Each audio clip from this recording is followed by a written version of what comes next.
An alternate reality game is an interactive networked narrative that uses the real world as a platform and uses transmedia storytelling to deliver a story that may be altered by players' ideas or actions. The form is defined by intense player involvement with the story that takes place in real time and evolves according to players' responses. Subsequently, it is shaped by characters that are actively controlled by the game's designers, as opposed to being controlled by artificial intelligence as in a computer console video game. Players interact directly with characters in the game, solve plot-based challenges and puzzles, and collaborate as a community to analyze the story and coordinate real-life and online activities. ARGs generally use multimedia, such as telephones, email and mail, but rely on the Internet as the central binding medium. ARGs are growing in popularity, with new games appearing regularly and an increasing amount of experimentation with new models and subgenres.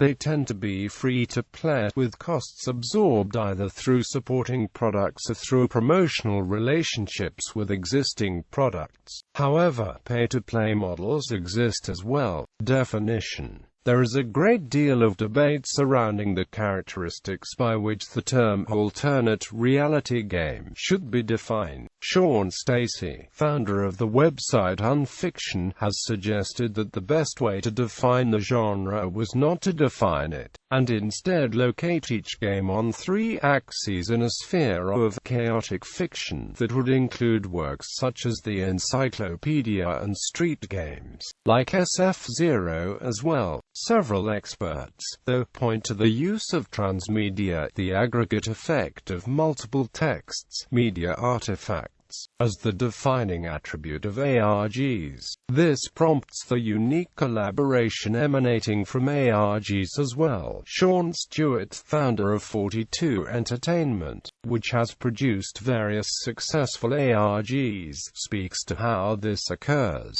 noting that the key thing about an ARG is the way it jumps off of all those platforms. It's a game that's social and comes at you across all the different ways that you connect to the world around you. Unique terminology. Among the terms essential to understand discussions about ARGs are: puppet master. A puppet master, or PM, is an individual involved in designing and/or running an ARG. Puppet masters are simultaneously allies and adversaries to the player base, creating obstacles and providing resources for overcoming them in the course of telling the game's story. Puppet masters generally remain behind the curtain while a game is running. The real identity of puppet masters may or may not be known ahead of time. The curtain, drawing from the phrase, "pay no attention to the man behind the curtain," is generally a metaphor for the separation between the puppet masters and the players. This can take the traditional form of absolute secrecy regarding the puppet masters' identities and involvement with the production, or refer merely to the convention that puppet masters do not communicate directly with players through the game, interacting instead through the characters and the game's design. Rabbit hole, trailhead. A rabbit hole, or trailhead, marks the first media artifact, be it a website, contact, or puzzle, that draws in players.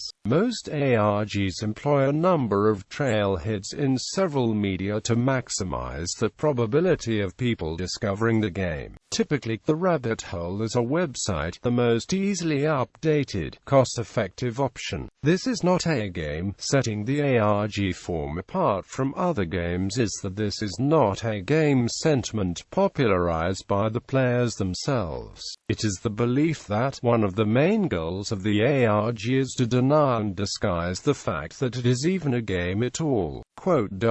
similarities to, and differences from other forms of entertainment: computer, console, video games. While ARGs generally use the Internet as a central binding medium, they are not played exclusively on a computer and usually do not require the use of special software or interfaces. Non-player characters in ARGs are controlled in real time by the puppet masters, not computer AI. Role-playing games and live-action role-playing games. The role of the puppet master in creating ARG narratives and the puppet master's relationship with an ARG's players bears a great deal of similarity to the role of a game master or referee in a role-playing game.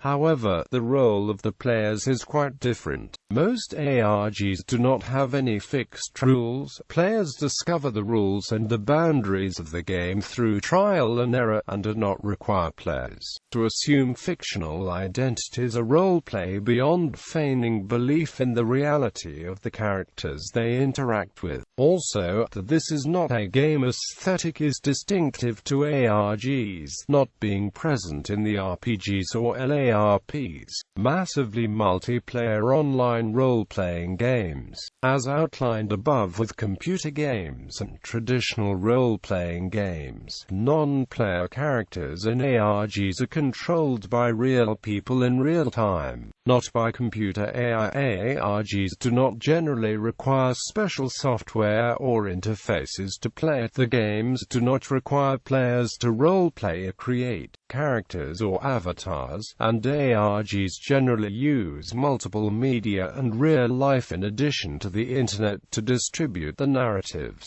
Viral marketing, Internet hoaxes. While ARGs are often used as a type of viral marketing, they diverge sharply from the philosophy behind sponsored consumers or other viral marketing practices that attempt to trick consumers into believing that planted shills for a product are other independent consumers. Similarly, they also diverge from sites and narratives that genuinely try to convince visitors that they are what they claim to be. Puppet masters generally leave both subtle and overt clues to the game's fictional nature and boundaries where players can find them, and many ARGs openly flaunt obviously fictional plots. The puppet masters of the genre's seminal example, The Beast, made it a point of pride never to pretend to be players in order to solicit publicity and nudge players along, and the terms of service of unfiction, the central community site for the ARG genre, strictly prohibit individuals involved in creating games from posting about them without disclosing their involvement. Influences and precursors. Due to factors like the curtain, attempts to begin games with stealth launches to fulfill the TINAG aesthetic, and the restrictive non-disclosure agreements governing how much information may be revealed by the puppet masters of promotional games. The design process for many ARGs is often shrouded in secrecy, making it difficult to discern the extent to which they have been influenced by other works. In addition, the cross-media nature of the form allows ARGs to incorporate elements of so many other art forms and works that attempting to identify them all would be a nearly impossible task. Possible inspirations from fiction and other art forms. G.K. Chesterton's 1905 short story The Tremendous Adventures of Major Brown seems to predict the ARG concept, as does John Fowles' 1965 novel The Magus, the combination board and card game Vlet, that many of the main characters in Delaney's science fiction novel Triton play throughout his novel appears to be a type of ARG.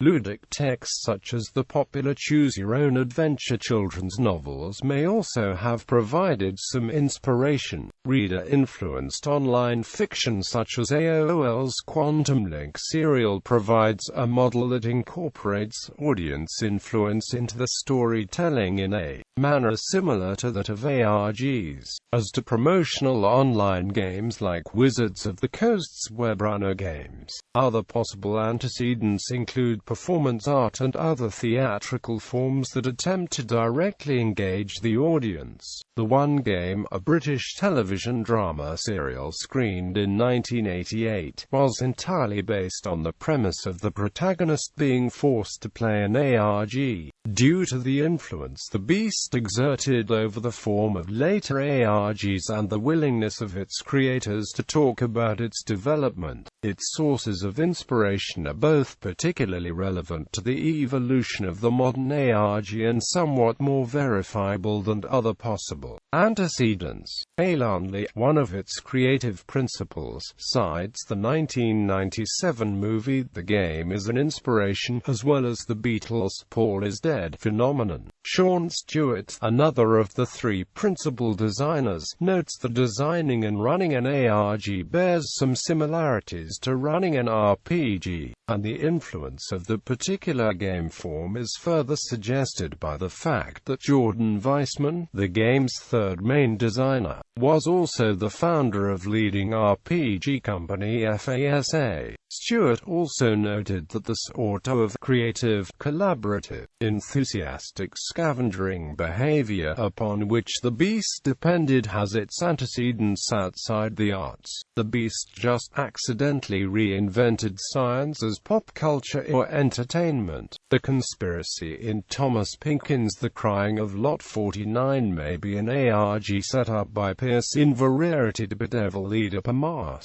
as may be the hallucinatory Turkish frontier across which A.W. Hill's Stefan Raza tracks his quarry in the current literary thriller Nowhere Land.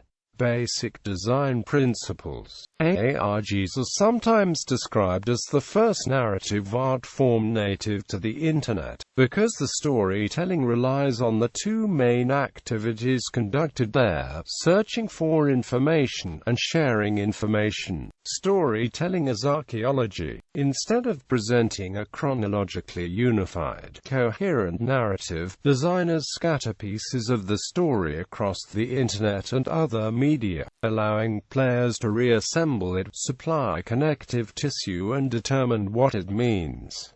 Platformless narrative. Stories are not bound to a single medium, but exist independently and use whatever media is available to make itself heard. Designing for a hive mind. While it might be possible to follow games individually, designs are directed at a collective of players that share information and solutions almost instantly, and incorporate individuals possessing almost every conceivable area of expertise. While games might initially attract a small group of participants, as the participants come across new challenges, they try to find others with the knowledge needed to overcome an obstacle. A whisper is sometimes louder than a shout. Rather than openly promoting games and trying to attract participation by pushing it toward potential players, designers attempt to pull players to the story by engaging in over-the-top secrecy, have elements of the game, warn players away from them, and eschew traditional marketing channels.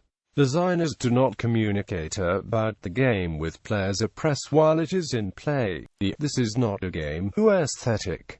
ARGs themselves do not acknowledge that they are games. They do not have an acknowledged rules set for players, as in real life. They determine the rules either through trial and error or by setting their own boundaries. Narratives present a fully realized world. Any phone number or email address mentioned works, and any website acknowledged exists. Games take place in real time and are not replayable. Characters function like real people, not game pieces, respond authentically, and are controlled by real people, not by computer AI. Some events involve meetings or live phone calls between players and actors. Real life as a medium. Games use players' lives as a platform. Players are not required to build a character or role-play being someone other than themselves. They might unexpectedly overcome a challenge for the community simply because of the real-life knowledge and background they possessed. Participants are constantly on the lookout for clues embedded in everyday life. Collaborative storytelling. While the puppet masters control most of the story, they incorporate player content and respond to players' actions, analysis and speculation by adapting the narrative and intentionally leave white space for the players to fill in.